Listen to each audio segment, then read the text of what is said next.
Hello dear students, in this video I'll solve the questions from Oswaal Self-Assessment Paper 3 of Term 2. First we have section A. The questions in section A carries 2 marks each.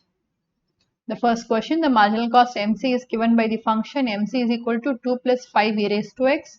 Find the cost and the average cost function if C of 0 is 100. So marginal cost is given, we need to find the cost and the average cost function. C of 0 equal to 100 means the fixed cost is 100. That is when x is 0, the cost is 100. So first let us write what is given. Marginal cost is 2 plus 5 e raised to x. So the total cost function is given by integral marginal cost function. So it is integral 2 plus 5 e raised to x dx. Now this when we integrate we get 2x plus 5 integral e raised to x dx, which is 5 e raised to x plus the constant of integration k. It is given C of 0 equal to 100. It means 100 is equal to, we have to put x as 0 in this equation. So 100 is equal to 2 into 0 plus 5 into e raised to 0 plus k. Or we have k is equal to 100 minus 5, which is 95. So the cost function C is 2x plus 5 e raised to x plus 95. The average cost function is given by C upon x, or it is equal to 2 plus 5 e raised to x by x plus 95 by x. This is the average cost function. The OR part in the same question, the internal choice, evaluate integral x cube plus 5x square plus 4x plus 1 upon x square dx. So first let us take, let I is equal to integral x cube plus 5x square plus 4x plus 1 upon x square dx. Now let us divide each term in the numerator by this denominator x square. So it is integral x cube by x square is x plus 5x square by x square is 5 plus 4x by x square is 4 by x plus 1 by x square dx. Now this we can integrate easily. Integral x dx is x square by 2 plus 5 integral dx is 5x plus integral 4 by x is 4 log mod x plus integral dx by x square is x raised to minus 2 plus 1 upon minus 2 plus 1. So it is x raised to minus 1 by minus 1 plus c. So the integral of the given function is x square by 2 plus 5x plus 4 log mod x minus 1 by x plus c. Moving on to the next question. Find the present value of perpetuity of rupees 1800 at the end of each quarter if money is worth 7% compounded quarterly. So we need to find the present value of this amount, which is rupees 1800. So R is given as 1800 and it is at the end of each quarter if money is worth 7% compounded quarterly. It is present value of perpetuity of this amount. So given R is rupees 1800 and I is, we need to find the present value of this at the end of each quarter and money is worth 7% compounded quarterly. So I is 7% by 4. It is 0.07 by 4. Now this is equal to 0.0175. Now we know the formula present value of perpetuity P is equal to R by I. R is 1800 upon I is 0.0175. So this when we simplify we get it as 1,02,857.14 rupees. Therefore P equal to rupees 1,02,857.14. Moving on to the next question. What effective rate is equivalent to a nominal rate of 4% per annum compounded semi-annually? So we need to find the effective rate which is equivalent to nominal rate of 4% per annum, which is compounded semi-annually. So given R is equal to 4%, it is 0.04, and the number of conversion periods. It is compounded semi-annually, so it is compounded every 6 months. So in 1 year we have 2 periods, so M is 2. R effective is equal to 1 plus R by M, the whole raised to M minus 1. So it is 1 plus R is 0.04 upon M is 2, the whole square minus 1. So it is 1 plus 0.02 the whole square minus 1. It is 1.02 the whole square minus 1.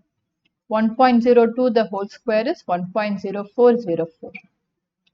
This, when we simplify, we get 0.0404. So the effective rate is 0.0404 is nothing but 4.04%. So this is the effective rate.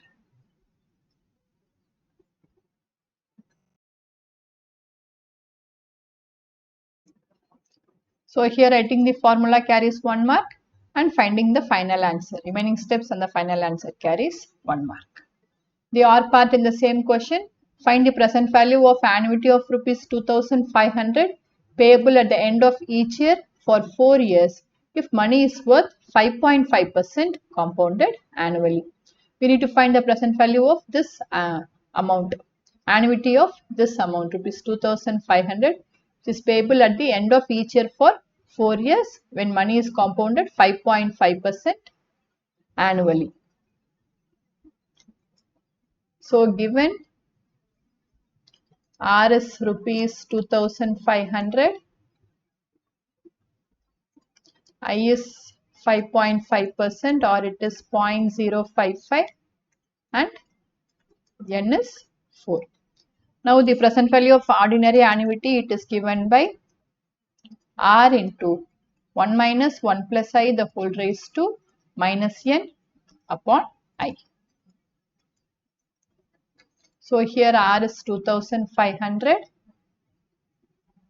into 1 minus 1 plus I is 0.055 the whole raised to minus 4.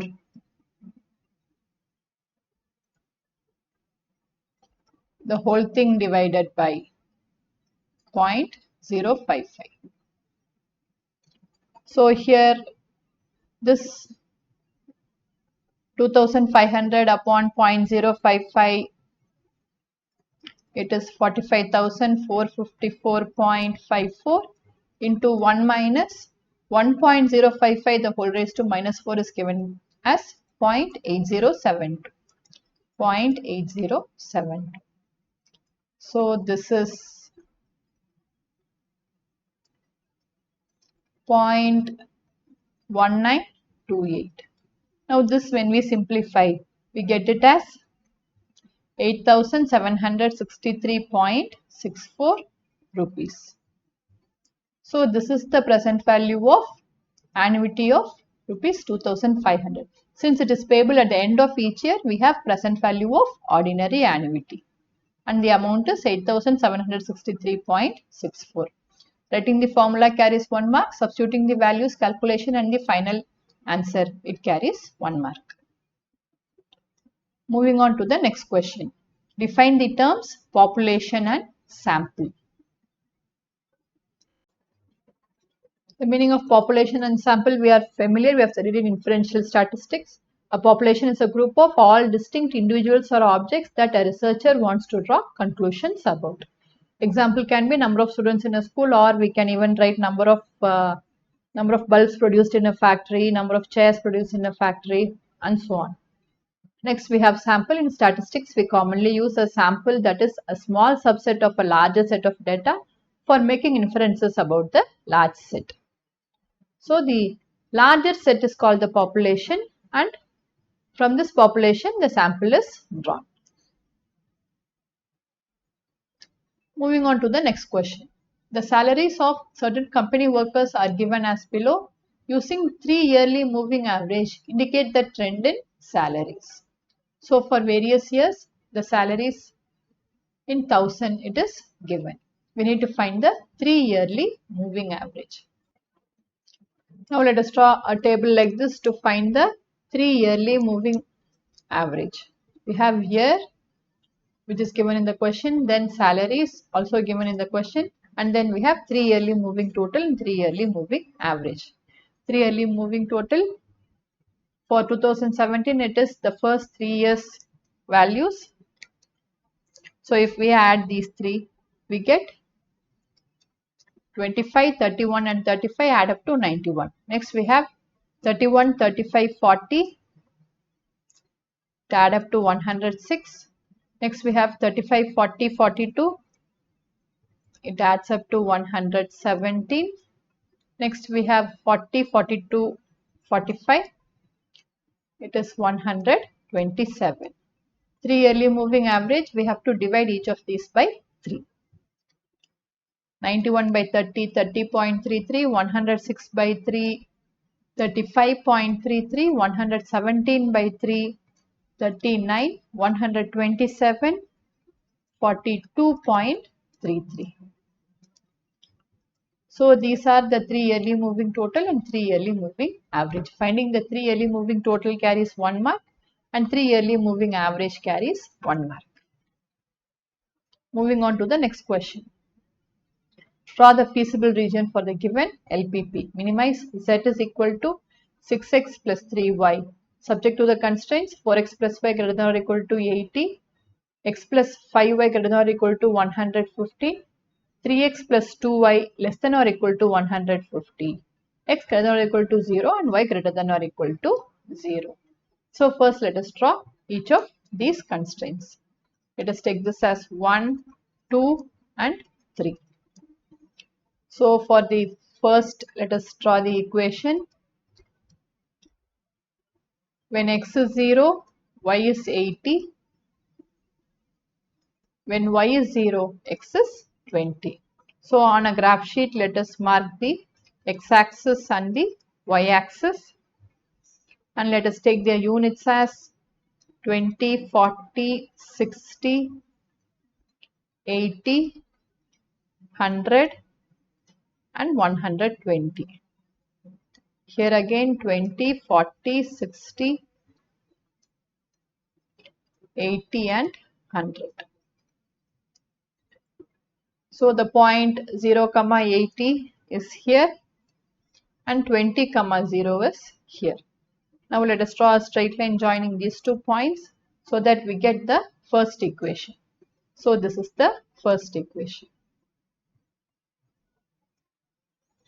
That is 4x plus y equal to 80. Now now for the second constraint, let us draw the line x plus 5y greater than or equal to 150. So for this, when x is 0, y is 23 and when y is 0, x is 150. So 0, 23 is somewhere here and 115, 0 is somewhere here. So let us draw a line joining these 2 points so that we get the equation for the second one.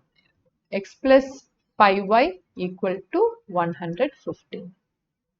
Next we have the third equation, 3x plus 2y equal to 150. This is the third one. Here when x is 0, y is 75 and when y is 0, x is 50. So we have 0, 75 somewhere here and 50, 0 somewhere here. So if we draw a straight line joining these 2 points, we get the line 3x plus 2y equal to 150. So for this 3x plus 2y equal to 150, we found the 2 coordinates 0, 75 and 50, 0. We plotted it on the graph and drew a line joining those 2 points to get this line. So this is the third equation. Now let us find the feasible region. First we have 4x plus y greater than or equal to 80. 4x plus y greater than or equal to 80. So this is 4x plus y equal to 80. If we take the origin, if we substitute x and y as 0, 0 is not more than 80. So origin, it does not lie in 4x plus y greater than or equal to 80. So the region corresponding to 4x plus y greater than or equal to 80 is this part. Next we have x plus 5y greater than or equal to 115. Again the origin does not lie in this region.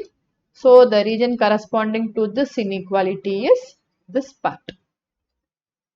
Next we have 3x plus 2y less than or equal to 150. Here if we substitute the origin x as 0, y as 0, we get 0 less than 150. So the region corresponding to 3x plus y less than or equal to 150 is this part. This part. And then the non-negative constraints x and y greater than or equal to 0 is the first quadrant. So the feasible region is, it is this region.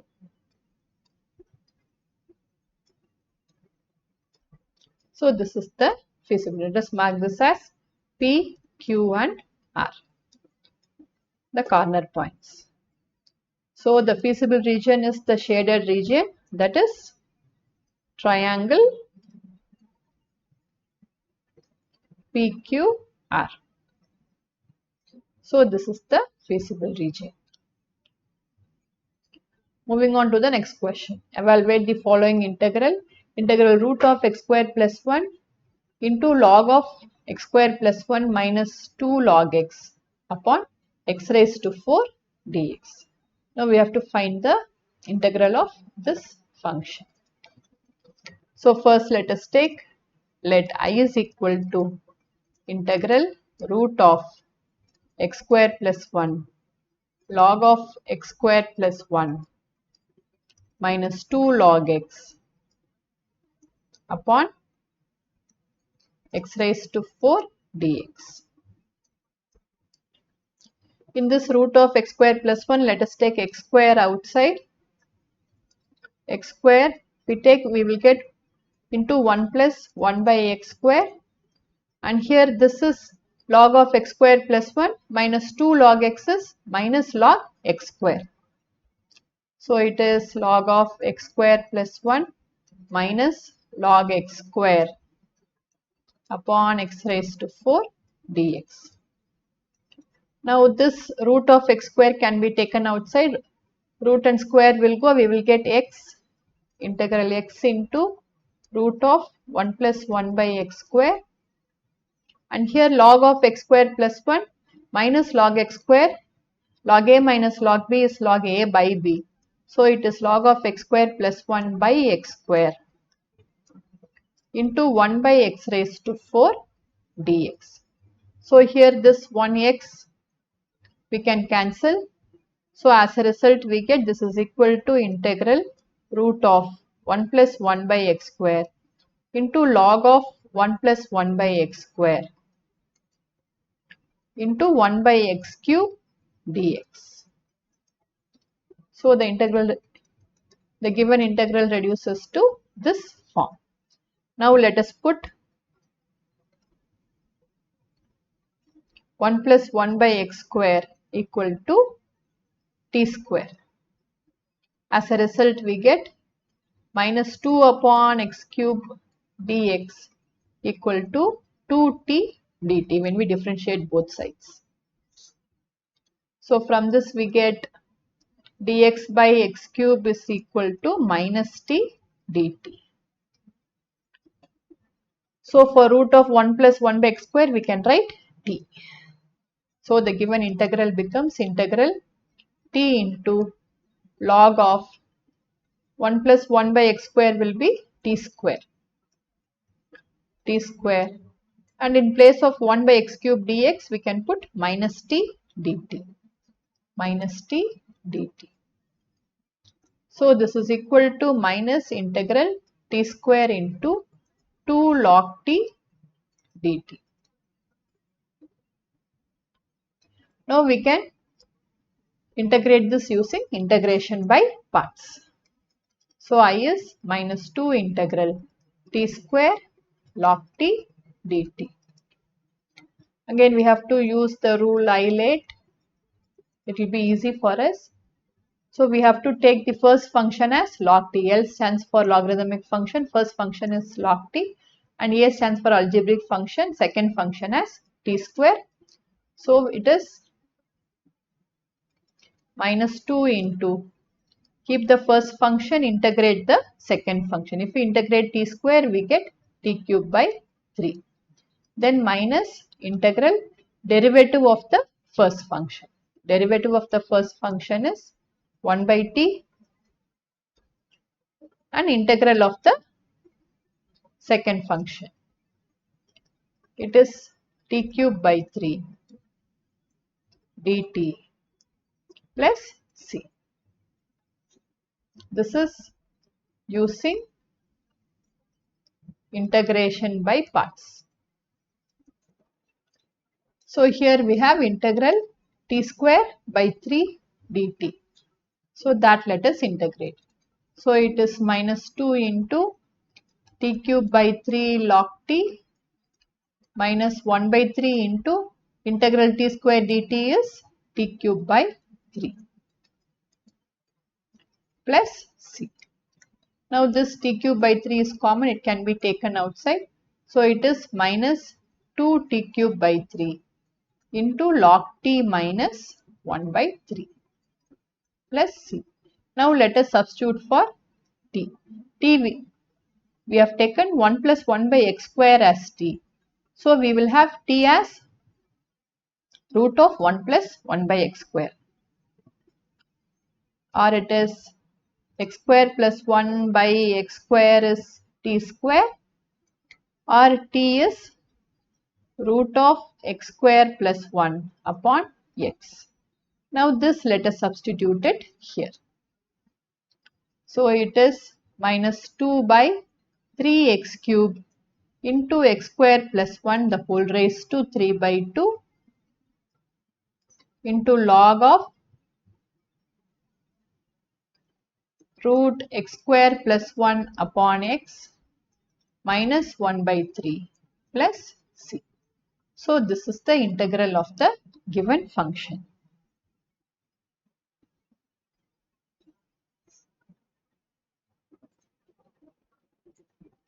Moving on to the next question. The following table shows the quarterly sales in crore of an MNC company. Compute the trend by quarterly, 4 quarterly moving average.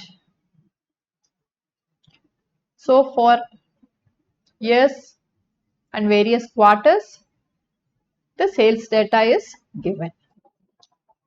Now to find the 4 quarterly moving average, let us draw a table like this with years, quarters, then value, then 4 quarterly moving total, 4 quarterly moving average and 4 quarterly centered average. So for 2018, for various quarters, let us write the values. First we have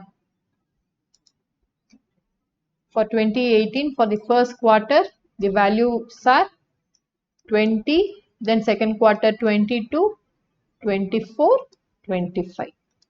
Then for 2019, for various quarters, the values are 25, 27, 30, 33. Next for 2020, for various quarters, the values are 34, 35, 37 and 39. Now let us find the 4 quarterly moving total. We have to add the first 4 quarterly values and write it in between the second and the third quarter. So the sum of these 4, 20, 22, 24, 25, 91. And next we have the next 4 quarterly moving total, 22, 24, 25, 25. It is 96. The 4 quarterly moving average is this value divided by 4. So 91 by 4 is 27.5. 96 by 4 is 24. Next we have the next 4 quarterly moving total. It is 24, 25, 25, 27. Sum of these 4, 101. divided by 4, 25.25. Next 4 quarterly moving total is the sum of these 4 values 25, 25, 27, 30. It is 107 divided by 4 is 26.75, and the next 4 quarterly moving total is sum of 25, 27, 30, 33. 115 divided by 4 is 28.75. Then 27, 30, 33, 34. The sum of these 4, it is 124 divided by 4 is 31. The next 4 quarterly moving total is the sum of these 4, 30, 33, 34, 35. It is 132 divided by 4 is 33. Next we have 33, 34, 35, 37. Sum is 139 divided by 4 is 34.75. Next 34, 35, 37, 39. The sum is 145 divided by 4 is 36.25. Now since the values do not come along each quarter, let us find the 4 quarterly centered average, which is the average of these two. So for Q3, the average of these two, 27.75 plus 24, it is 51.75 divided by 2 is 23.375. And next we have the average of these two, 24 and 25.25. It is 49.25 divided by 2, which is 24.625. Next we have the average of these two, 25.25 plus 26.75. It is 52. So 52 by 2 is 26. And next we have 26.75 plus 28.75. 55.5 divided by 2 is 27.75. Next we have 28.75 plus 31 divided by 2, 59.75 by 2. So it is 29.875. Next 31 plus 33 is 64 by 2 is 32. Next we have 33 plus 34.75. It is 67.75 divided by 2 is 33.875. Next we have 34.75 plus 36.25. It is 71 divided by 2 is 35.5. So these are the 4 quarterly centered average. So here finding the 4 quarterly moving total, this carries 1.5 marks, and finding the 4 quarterly centered average carries 1.5 marks. Moving on to the next question. Fit a straight line trend for the following data and estimate the likely profit for, here they have given salaries, maybe it is profit. Likely profit for the year 2022, also calculate the trend values. So they have given for various years profit in lakhs of rupees. So for each year, let us take the Y value 60, 72, 75, 65, 80, 85, 95. So we need to fit a straight line trend for this data. Here the number of years is 2, 4, 6, 7. The number of years is odd. So we can take the middle year and shift the origin. So X will be year minus the year in the middle is 2016. So for 2016 it is 0, for 15 it is minus 1, 14 minus 2, and for 13 it is minus 3. For 2017 it is 1, for 2018 it is 2, and for 2019 X value is 3. So here if we add, we get summation y as 532. Next we have xy and x square. So xy is the product of these two. 60 into minus 3 minus 180. 72 into minus 2 minus 144. 75 into minus 1 minus 75. 0. 80. 170. 95 into 3 is 285. So here summation xy is the positive numbers add up to 535 and the negative numbers add up to 399. So this is 136. So summation xy is 136. And next we have x square. X square, we have to square each of the values of x. Minus 3 the whole square 9, minus 9 the whole square 4, minus 1 the whole square 1, 0, 1, 4, 9. So here summation x square is 28. So we have found summation y, summation xy and summation x square. We know a is nothing but summation y by n. So it is 532 by 7, which is 76. And then we have b is summation xy upon summation square. So it is 136 upon 28, or it is 4.86. Therefore, the trend line is yt equal to a plus bx. That is yt is equal to, here a is 76 and b is 4.86x. So this is the trend line. Now let us find the trend values. So yt is 76 plus 4.86x. So in this equation, if we substitute minus 3, minus 2, minus 1 up to etc. as x, then we can find the value of yt. So 76 minus 4.86 into 3. So it comes out to be 61.42. Then 76 minus 4.86 into 2. It is 66.28. Then 76 minus 4.86. 4. Then 76 plus 0, 76. Then 76 plus 4.86. It is 80.86. Then 76 plus 2 into 4.86.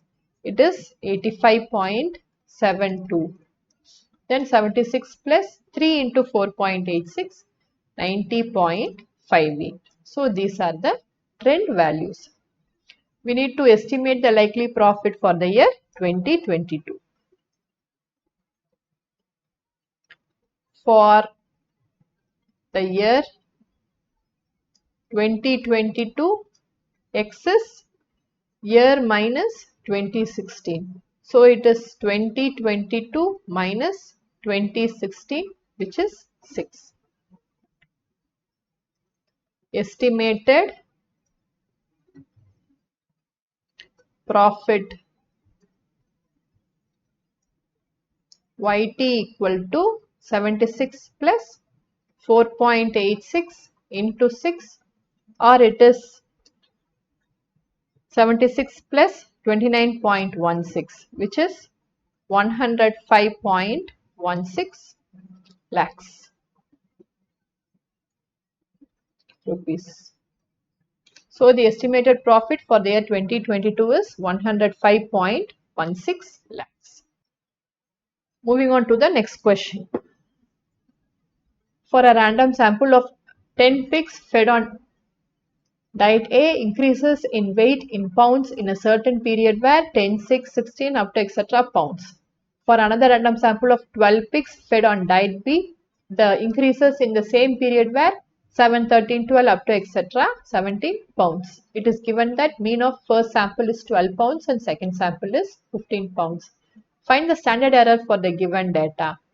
Using the fact that 5% value of T for 20 degrees of freedom is 2.09. Whether diets A and B differ significantly as regarding the effect on increases in weight. So we have two samples of pig, and it is given the mean of the first sample is 12 pounds and second sample is 15 pounds. We need to find the standard error from this given data, and then we have to check whether diets A and B differ significantly with respect to increases in weight. So here first let us find the standard error of the given data. The standard error is nothing but it is the pooled variance. We know the formula for pooled variance. We usually study root of n1 s1 square plus n2 s2 square upon n1 plus n2 minus 2. Now this n1 s1 square is nothing but summation x1i minus x1 bar the whole square. Similarly, n2 s2 square is summation x2i minus x2 bar the whole square. So we can use that formula also here, and we can find the standard error on the pooled variance. So this is given by root of x1i minus x1 bar the whole square plus x2i minus x2 bar the whole square upon n1 plus n2 minus 2. So here they have given x1 bar, it is the mean of the first sample is 12 pounds. So x1 bar is 12, x2 bar is 15. The mean of the second sample is 15 pounds. And then we have n1 is 10. The first sample consists of 10 pigs. So n1 is 10 and n2 is 15. I'm sorry, 12. N2 is 12 pigs. So now let us find the standard error or the pooled variance. So we have,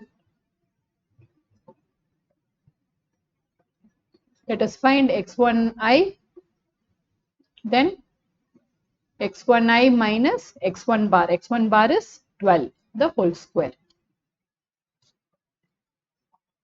Next we have x2i, then x2i minus x2 bar is 15, the whole square. So x1i consists of 10, 6, 16, 17, 13, 12, 8, 14, 15 and 9. So here we have to subtract each of these values, then minus 12 the whole square. So 10 minus 12 is minus 2, the whole square is 4. 6 minus 12 is minus 6, the whole square is 36. 16 minus 12 is 4, the whole square is 16. 17 minus 12 is 5, the whole square is 25. Then 13 minus 12 is 1, square 1, 0. 8 minus 12 the whole square, 16. 14 minus 12 the whole square, 4. 15 minus 12 the whole square, 9. 9 minus 12 the whole square, minus 3 the whole square, 9. So here if we add all these, we get 120. And now let us take the second sample. The second sample x2i consists of all these values. 7, 13, 22, 15, 12, 14, 18, 8, 21, 23, 10, 17. And then x2 bar is 15. So we have to subtract each of these values, minus 15 and the whole square. So first we have 7 minus 15 the whole square, 64. And next 13 minus 15 the whole square, 4. 22 minus 15 the whole square, 7 square, 49. Then 15, 0. 12 minus 15 minus 3 the whole square 9, 14 minus 15 minus 1 the whole square 1, 18 minus 15 3 the whole square 9, 8 minus 15 is minus 7 the whole square 49, 21 minus 15 6 the whole square 36, 23 minus 15 8 square is 64, 10 minus 15 is minus 5 the whole square is 25, 17 minus 15 is 2 the whole square is 4. So here if we add all these we get 314. So we get SP as root of 120 plus 314 upon 10 plus 12 minus 2, or it is equal to root of 434 upon 20. It is root of 21. Now let us find the square root of 21.7. So 21.7, all these can be done in the rough. If you want to find the square root up to two decimal places, we need to have 4 digits after the decimal point. So let us add 3 more zeros here. So we have 4, 4 4s are 16, 5. Let us bring the next pair of digits. So we have 570. Then here 4 plus 4 is 8. Let us try 86 into 6. Since there is a point here, I have kept decimal point here. So we get 54. Now the next pair of digits 0 0. Now we have to add this 6 over here. So we get 92. Let us try 925 into 5. It is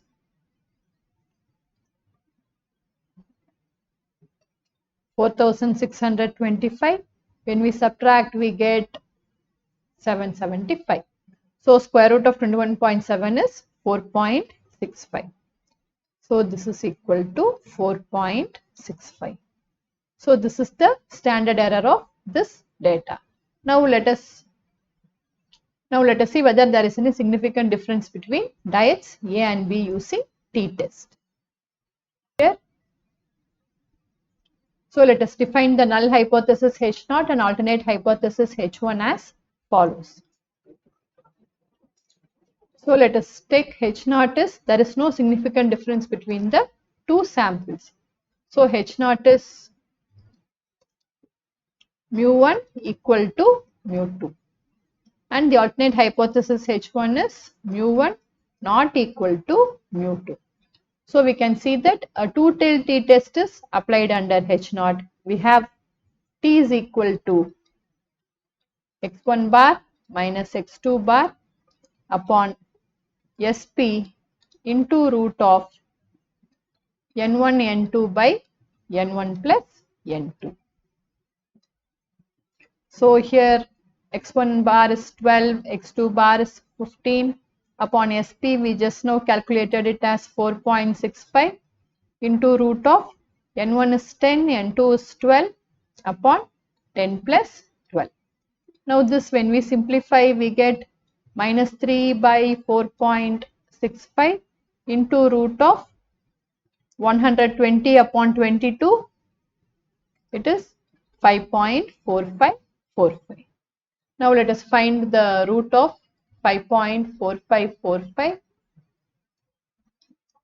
up to 2 decimal places. So 2 2s are 4, 1. Bring the next pair of digits. Keep a decimal point here. 2 plus 2 is 4. Let us try 43 into 3. We get 129. This when we subtract we get 16. Let us bring the next pair of digits. 4 5. Here if we add 3 we get 46. Let us try 463 into 3. We get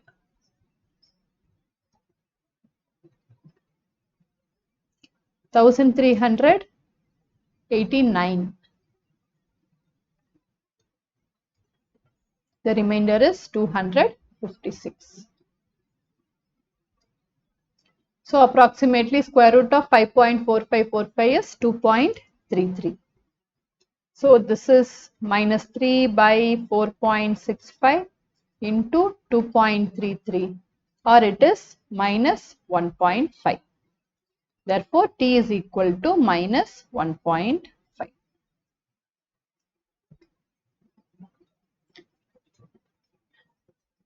And they have given 5% value of T for 20 degrees of freedom is 2.09. We can see that T equal to minus 1.5. It lies in the interval minus 2.09 to plus 2.09. Minus 2.09 to plus 2.0. This is the acceptance region and this is the rejection region. This minus 1.5, it lies in this interval. So we can accept H naught. Accept H naught. Since T equal to minus 1.5 lies in the interval minus 2.09 to 2.09 for N1 plus N2 minus 2, which is equal to 10 plus 12 minus 2. That is 20 degrees of freedom. We accept H naught. Therefore, there is no significant difference between diets A and B.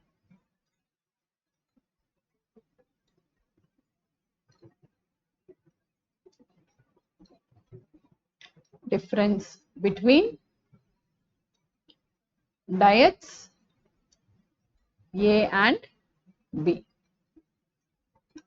So this is what they have asked, whether diets A and B differ significantly regarding the effect of increase in weight.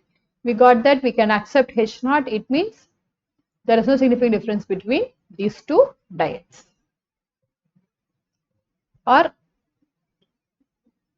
these two diets will have same effect on increase in weight. Moving on to the next question. A person invested rupees 10,000 in a mutual fund and the value of investment at the end of redemption was rupees 20,000. If compound annual growth rate for this investment is 9%, calculate the time period for which the amount was invested. So here the initial investment or the starting value is 10,000 and the ending value is 20,000. They have also given the compound annual growth rate as 9%. We need to find the time period for which the amount was invested. So first let us write the formula.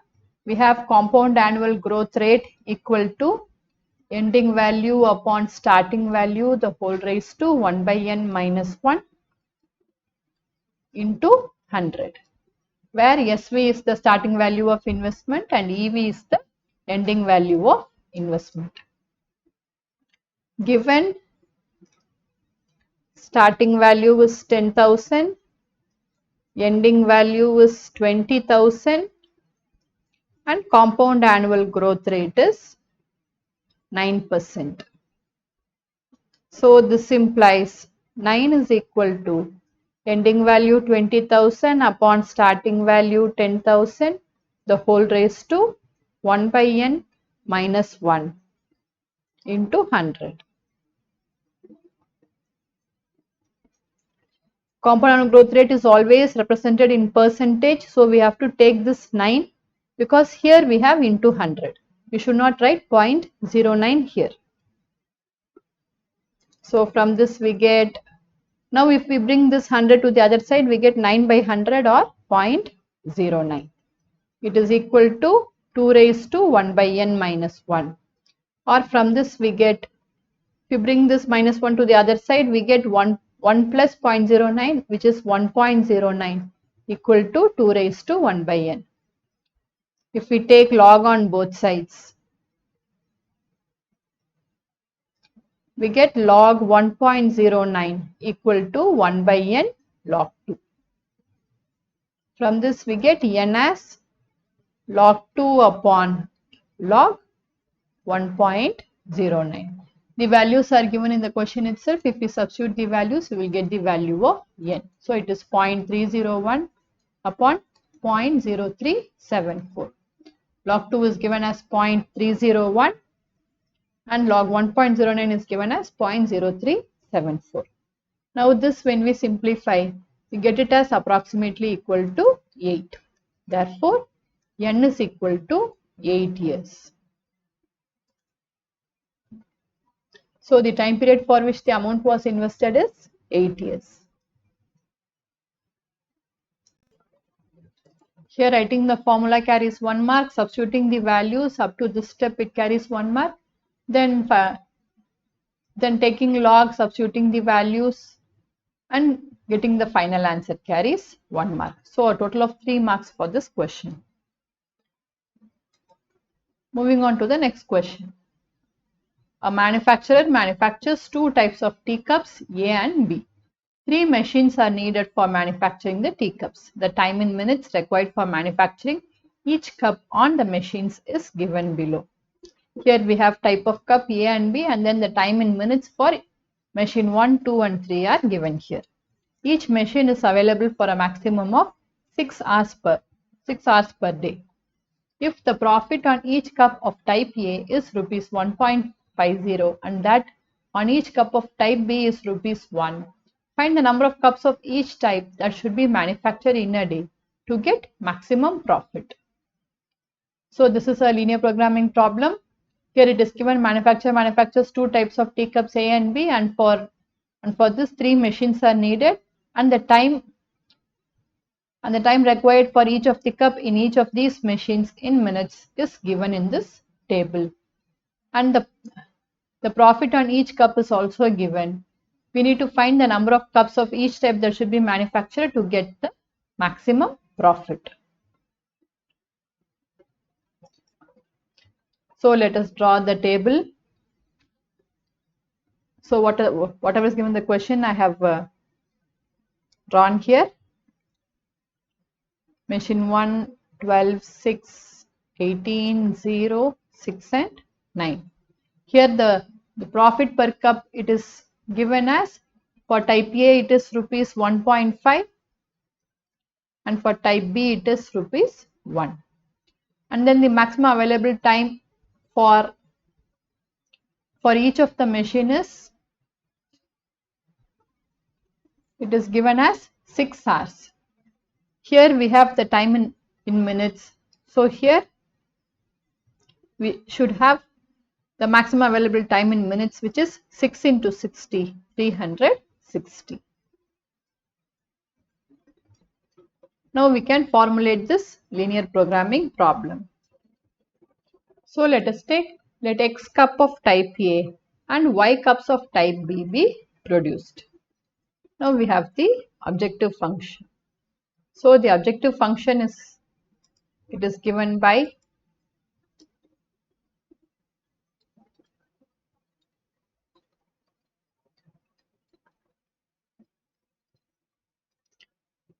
maximize Z is equal to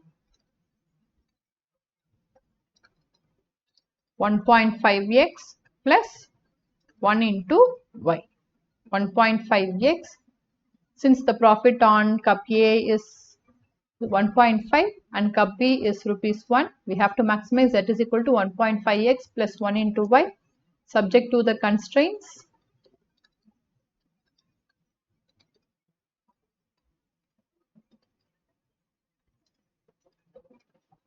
The first constraint on machine 1 is 12x plus 6y less than or equal to 360. Or we have 2x plus y less than or equal to 60. This is the first constraint.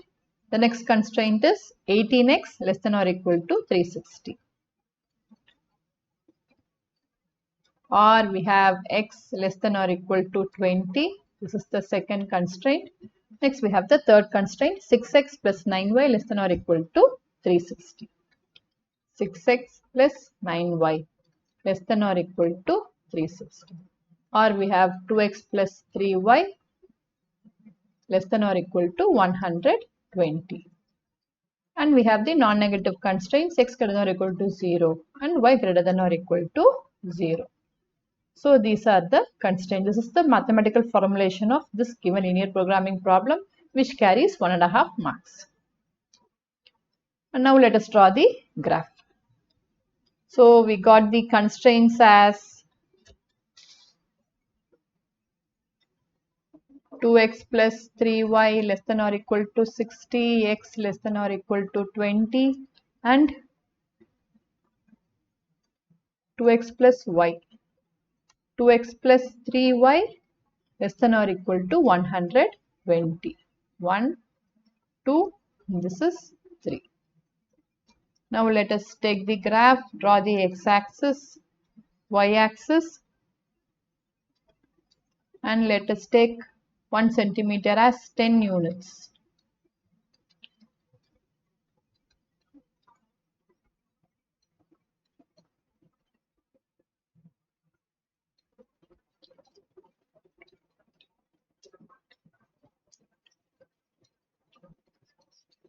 Now let us take the first equation, 2x plus y equal to 60.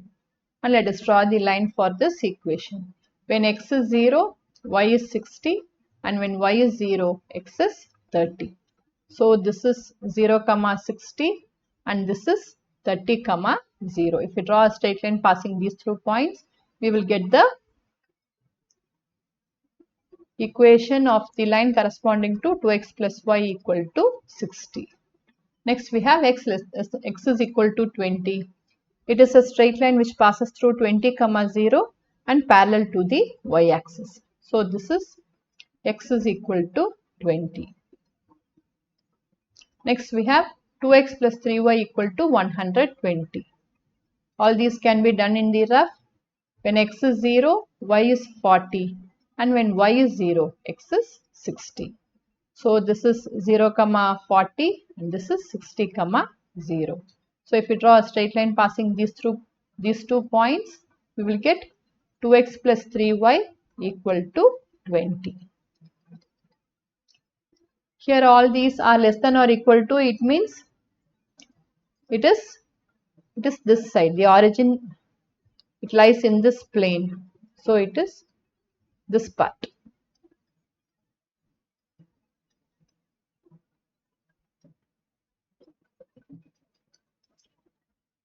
Now the region which is common to all these, it is this region.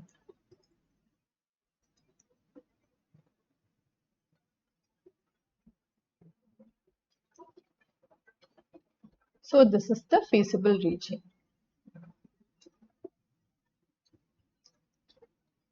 Now let us mark the corner points. So the corner points are, this is O, 0, 0. Next we have P, 0, 40. Then this is Q. Then this is R. And S, 20, 0. If we see this point R, it is the point of intersection of x is equal to 20 and 2x plus y equal to 60. These two lines. Here the x coordinate is 20. If we substitute 20 here, we get the y coordinate as also equal to 20. So R is 20, 20. Next we have Q. If we draw the graph properly, we can get the coordinates for Q from the graph itself. We can see that the coordinates for Q is 15, 30. So it is 15, 30. Even otherwise, if we solve these two equations, that is 1 and 3. If we solve these two, we will get the coordinates for Q. Say for example, now these are the two equations. So we get 2y equal to 60 or y is 30. When we substitute y as 30 here, we get x as 15.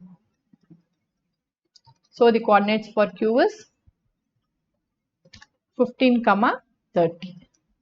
Now let us draw the table like this for corner point to find the maximum value of z. So the first corner point is the origin 0, 0. Next we have P 0, 40. Then Q 15, 30. Then R 20, 20. And then S 20, 0. When we substitute x as 0, y as 0 here, we get z as 0 Then here x as 0, y as 40, we get z is equal to 40. Then when we substitute x as 15 and y as 30, we get 52.5. Then when we substitute x as 20 and y as 20, we get 50. Next, when we substitute x as 20 and y as 0, we get 30. So among these, this is the maximum value. So the maximum value of z occurs at this corner point Q, 15, 30. So maximum value of z occurs at the corner point Q, 15, 30. Thus the manufacturer should manufacture 15 cups of type A and 30 cups of type B to get a maximum profit of rupees 52.5. So mathematical formulation carries 1.5 marks, drawing the graph carries 1.5 marks, then finding the corner point maximum value of z and writing the result, it carries 1 mark. A total of 4 marks for this question. Moving on to the next question. Mr. Lal took a car loan of rupees 10 lakhs at 11% interest rate for a 15 years tenure. What would be his EMI? So this was the question given in the sample paper. I have added one extra question. Find the total interest paid. Similar question was given for 4 marks in the sample paper. So here the amortized amount or the amount for which loan was taken is rupees 10 lakhs. Interest rate per year is 11% and tenure is 15 years. We need to calculate the EMI. So the amortized amount P is equal to rupees 10 lakhs. And then we have the interest rate per period. It is 11% by 12, which is 0.11 by 12. It is 0.0091. And then the tenure is 15 years. So the number of months will be 15 into 12. It is equal to 180. Now we have EMI equal to R is equal to P upon A at an angle N for I rate per period, or it is equal to P into I upon 1 minus 1 plus I the whole raised to minus N. So here P is 10 lakhs, I is 0.0091 upon 1 minus 1 plus 0.0091 the whole raised to minus 180. Usually in the question 1.0091 the whole raised to minus 180 will be given. It is equal to 0.1958. So this when we simplify, we get 9100 upon 1 minus 1.0091 the whole raised to minus 180 is 0.1958.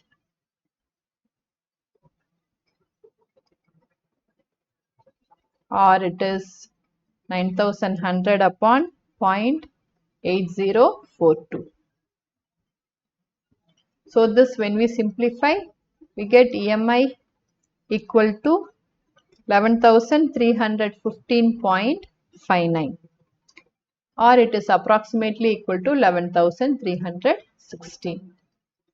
Therefore, EMI is equal to rupees 11,316. Next, we have total interest paid.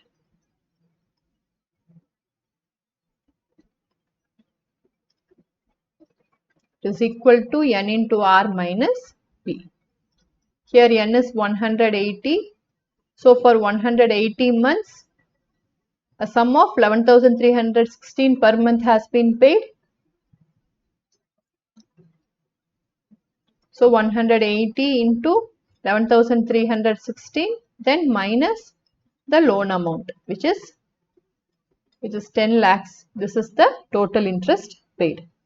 Now this when we simplify, we get 20 lakh 35,080 minus 10 lakhs. So it is 10 lakhs 35,080.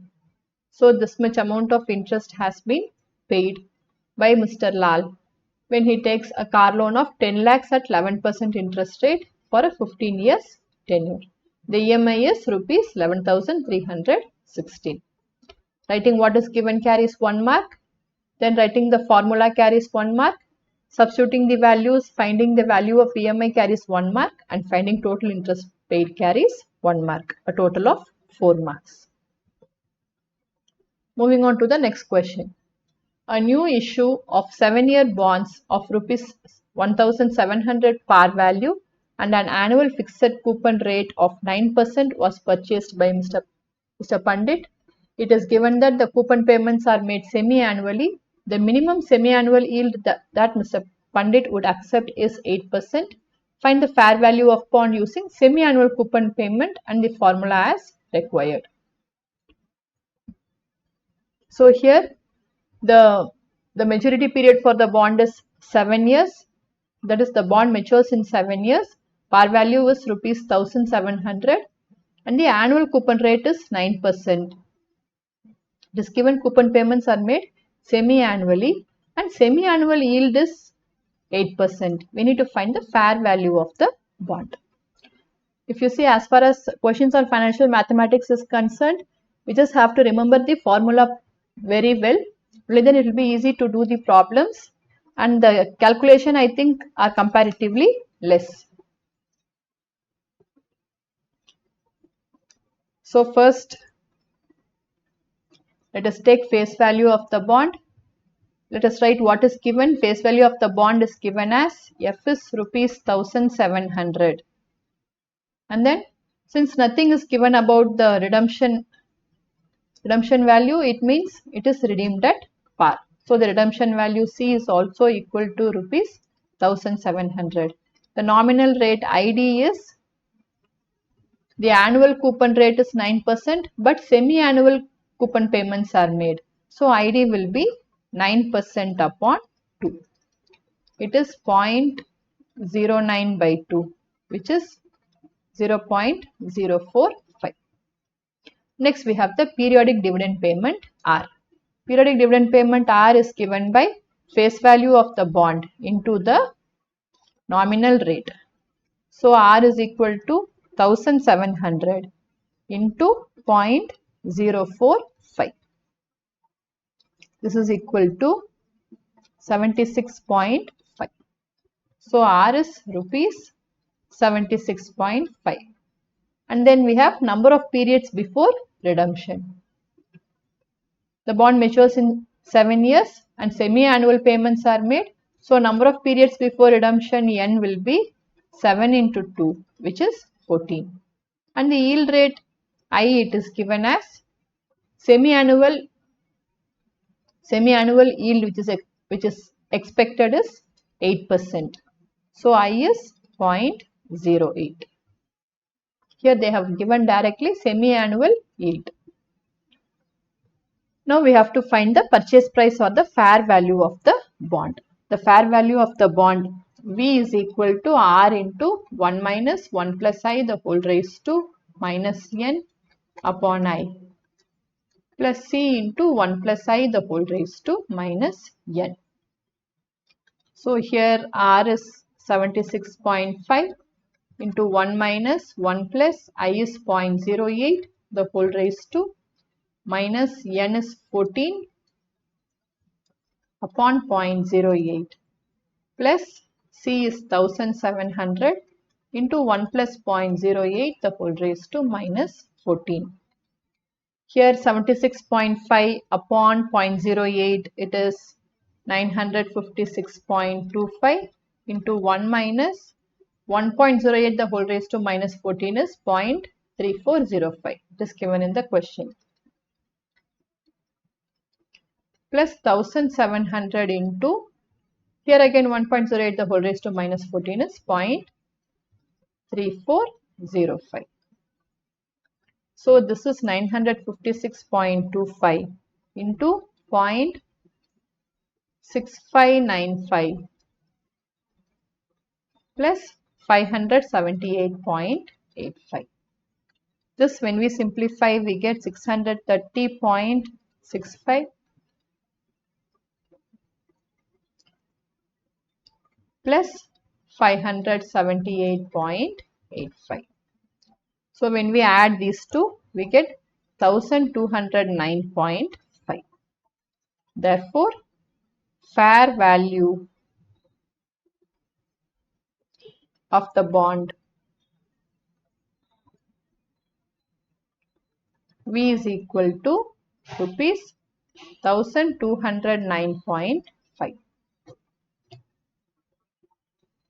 Now writing all this, what is given, finding periodic dividend payment, nominal rate, number of periods, all these things carries 1.5 marks. Writing the formula, substituting the values and getting the answer carries 1.5 marks. Then writing the final answer carries 1 mark. Now moving on to the R part of the same question. A rupees 4,000 6% bond is redeemable at the end of 7 years at rupees 210. Find the purchase price to yield 8% effective rate. So here the face value of the bond is 4,000 and the nominal rate or the coupon rate is 6%. It is redeemable at the end of 7 years at rupees 210. So it is 210% more than the par value. It is redeemed at 210% more than the par value. We need to find the purchase price to yield 8% effective rate. So this is also finding the purchase price or fair value of the bond question. So first let us write the face value of the bond, which is given as rupees 4,000, and then the redemption value C is 210 by 100 into 4,000. So it is 2.1 into 4,000, which is 8,400. Next we have the nominal rate ID. The nominal rate ID is 6%, which is 0.06. Next we have the periodic dividend payment R. It is given by the face value of the bond into the nominal rate. So it is 4,000 into 0.06 or it is rupees 240. And then we have number of periods before redemption. It is redeemable at the end of 7 years. So the number of periods N is 7. Here since nothing is given about the payments, we assume that it is paid at the end of every year. Next we have the yield rate. It is 8%. So I is 8%, which is 0.08. Now we have the purchase price V given by R into 1 minus 1 plus I the whole raised to minus N upon I plus C into 1 plus I the whole raised to minus N. So here R is 240, we just now found, into 1 minus 1 plus I is 0.08, the whole raised to minus N is 7 upon 0.08 plus C is 8,400 into 1 plus 0.08 the whole raised to minus 7. So here 240 upon 0.08 it is 3000 into 1 minus 1.08 the whole raised to minus 7 is 0.5835. 0.5835 plus 8,400 into 0.5835. So this is 3000 into 0.4165 plus, now this when we simplify we get it as 4901.4. This is equal to 1249.5 plus 4901.4, or it is equal to 6150.9, which is approximately equal to 6151. Therefore, purchase price of the bond V is equal to rupees 6,151. Here writing the face value, redemption value, nominal rate, period of payment, all these steps, yield rate, all these carries 1.5 marks. Writing the formula and the remaining steps carries 1.5 marks. Writing the final answer carries 1 mark. Moving on to the last question, case study question. A radioactive substance is unstable and produces dangerous kinds of radiation. It is unstable because the strong nuclear force that holds the nucleus of the atom together is not balanced with the electric force that wants to push it apart. Because it is unstable, the atoms will decay into more stable ones. So this is the study which is given here. A radioactive substance has a half-life of h days. Using the given information, answer the following. Find a formula for its mass m in terms of t if its initial mass is m0 and what is its initial decay rate. So here it is given a radioactive substance is unstable, and because it is unstable, the atoms will decay into more stable ones. So this is a decay model which we have studied in differential equations. They have given it has an half-life of h days. We need to answer these two questions.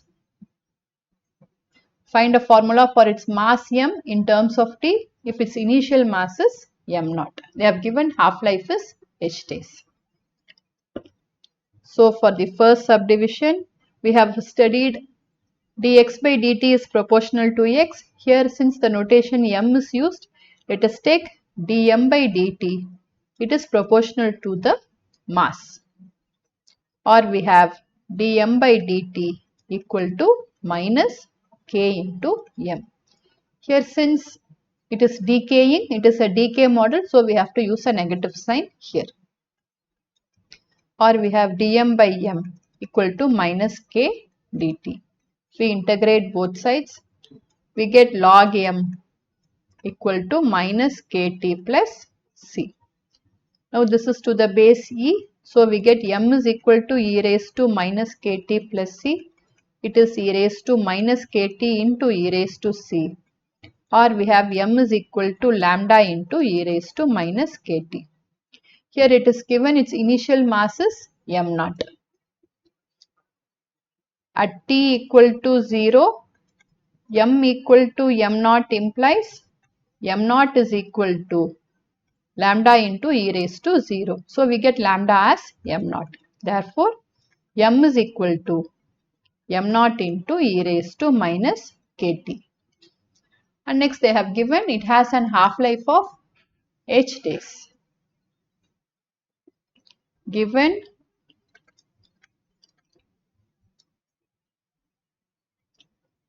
when t equal to h, m equal to m0 by 2. Let us take this as 1. So here we can substitute m as m0 by 2 and t as h, and we can find k. Implies m0 by 2 equal to m0 into e raised to minus kh. So these two will go, or we get half is equal to e raised to minus kh. From this we get e raised to kh is equal to 2. If we take log on both sides, we get kh is equal to log 2, or k is equal to log 2 upon h. Therefore, m is equal to m0 into e raised to minus log 2 by h into t. So this is the formula. When mass is m, initial mass is m0 and half-life is h days in terms of t. So this is the first subdivision. Now we have the second subdivision. What is its initial decay rate? Let us take this k value which we have found as 2.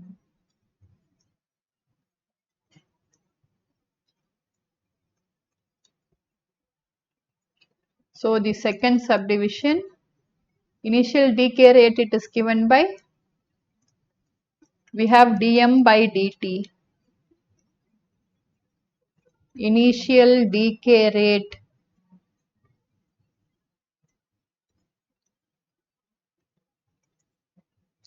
dm by dt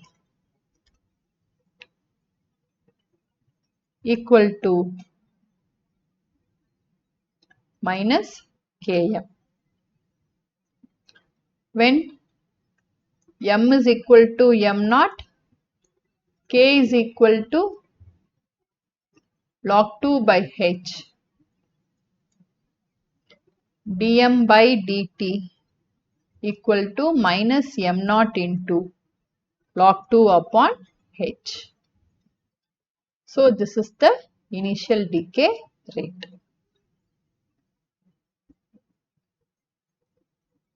I hope this video was useful for you. Thank you for watching.